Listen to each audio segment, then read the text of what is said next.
Thank you. I'm Eric Greening, and if you have any responsibility for it, I'd like to thank you for the rain, but we do need more. Mostly I want to pull item 18. I have some questions, and depending on the answers to these questions, it may merit a separate vote. This has to do with exploring a basin boundary modification to a fringe area of the Santa Maria Basin in the Price Canyon area.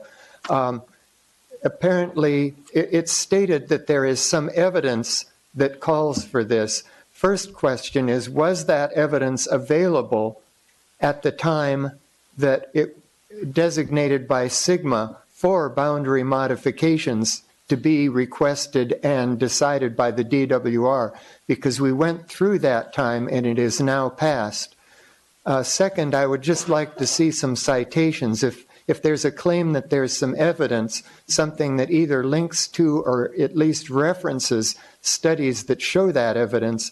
And I'm kind of confused about the strength of that evidence because it appears there are two very distinct possibilities in terms of what kind of a boundary modification would be requested, either eliminating it from the SGMA Basin or simply changing its boundaries within the SGMA Basin. And so that raises the question of, is the evidence ambiguous, or are there contending studies that seem to have come up with different evidence, or is there equally strong evidence for the current boundary as it is?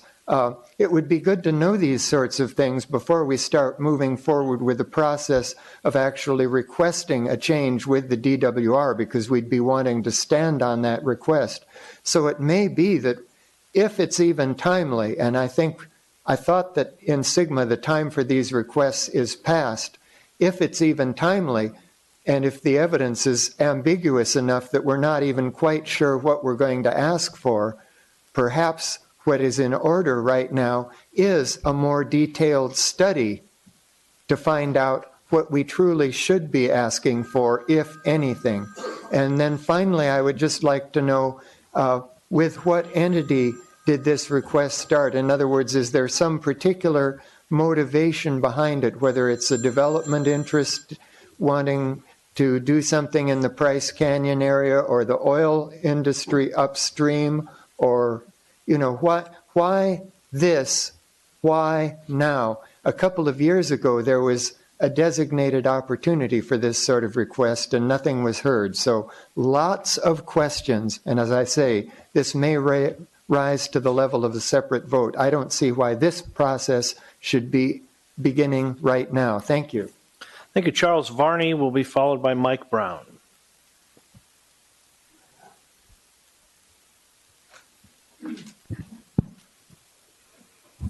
Thank you. I'm Charles Varney from Oceano. First of all, I would like to welcome back Supervisor Hill. Good to see you up there. I'm very concerned about the same issue that Mr. Greening brought up, and that is the recommendation that the fringe basin of the Pismo Creek be either designated as a sub-basin or just done away with as part of the Santa Maria Basin. The report that you have on the agenda says really essentially nothing about the Arroyo Grande oil field, which is has a major impact on the quantity and quality of groundwater in the area and could potentially have catastrophic impacts. Right now, they produce 1,000 barrels of oil a day. In that process, they also pump up 22 barrels of water for every barrel of oil they produce. They inject about 15% of their waste product, concentrated waste product, in underground disposal wells, which go into a federally defined drinking water aquifer.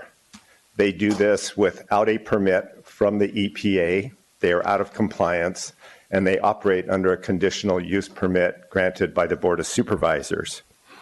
This field is slated for an increase of 481 wells, which will increase the production to 10,000 barrels a day. They will be in that process, then injecting into the groundwater basin as waste product 1,386 gallons a day under high pressure. So for the county water agency and staff to say that this little piece of the Fringe Basin is just like, we can just kind of forget about it, it provides a point source for the greatest threat of contamination to the Santa Maria groundwater basin, which underlies the entire 5 cities area. So I'm not trying to, scare people with this, but this is a big deal. And to have it basically ignored in this document it's got to be more than oversight and something that we need to be very concerned about. And so for this reason, I think I'm really reluctant to be moving forward with the kind of document that you have in the consent agenda, which has really no details about any of this at all, even just in terms of scoping it. Thank you for your time.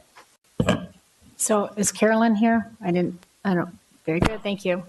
So I have questions in general on the 2 DWR request boundary basin modifications on 18 or 19, and they're more just general questions. And I know we talked about this a little yesterday, but I have gotten some questions about it.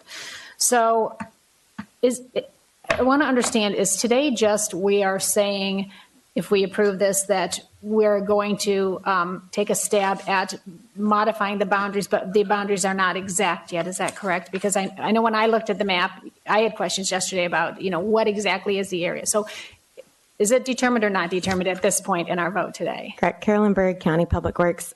You're correct. This is just 2 items. Items 18 and 19 are both just items to explore basin boundary modifications. This is an administrative step we have to take to tell the state that we're going through a public process over the coming months.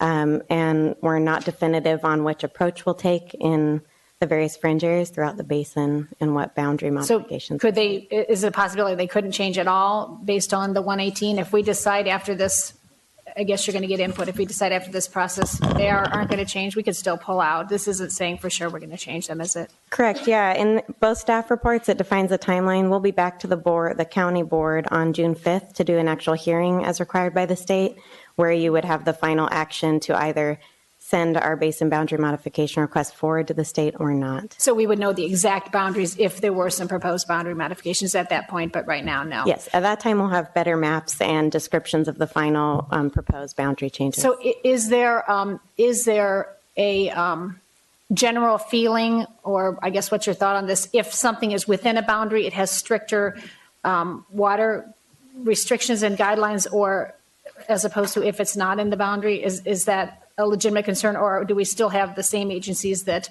look at these same bodies of water, whether they're within or outside of the Bulletin 118? Yeah, good question. This goes to Eric Greening's question. So basically the State Department of Water Resources sets the basin boundaries throughout the state, and why that's important is those are the areas that are required to comply with SGMA or the Sustainable Groundwater Management Act. And so those become important in terms of where your county as the groundwater sustainability agency has to focus efforts.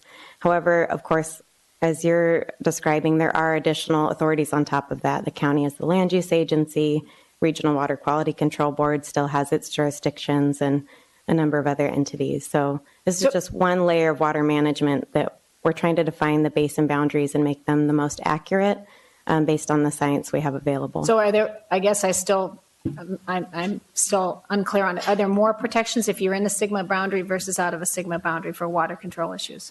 Yeah, there's more protection in terms of there's water management. We have to put water management in place if it's still a medium or high priority basin in the state's In terms boundary. of water quality, though? Water quality, water volumes and pumping. And that's at a basin-wide scale, so not just these little fringe areas, but the overall Santa Maria Basin. Okay. And then, so who makes the final determination of the boundary, and what do you make that decision based on? Input, or, I mean, I know we've talked about it for 3 years now, but. Right, yeah. So in the board report, we have the timeline set out. We'll go through public process over the next 2 months and then come back to your board for the final determination of whether or not to proceed with requesting a boundary change, and then it's the State Department of Water Resources that reviews those requests and decides whether or not there's adequate science and support for pursuing a boundary modification. So the state determines that ultimately. Okay, thank you. Okay. Supervisor Hill. Yeah, if I could. Thank you, Mr. Chair. Carolyn, just real briefly on the same issue, but I'm specifically responding to some comments today and through email on the Pismo Creek Fringe. So what will the public process involve so that folks that are concerned will be able to weigh in, if you could, please? Yeah, sure. So we held 2 public workshops last week and received some initial input on these options. We also have, we have some public meetings slated for late March and early April. We haven't set the dates yet. So those would be another opportunity for the public to weigh in. We also have a new technical study that was conducted in all of the 5 fringe areas that the public can access on our slowcountywater.org website and provide comments to our engineering team. And that would be another means of providing public input throughout that. And then, of course, coming to the board hearings would be another opportunity. But in terms of modifying staff's proposed approach, I would say in the next 2 months, there'll be several opportunities for that. Okay. Thank you. Thank you, Mr. Chair. You bet.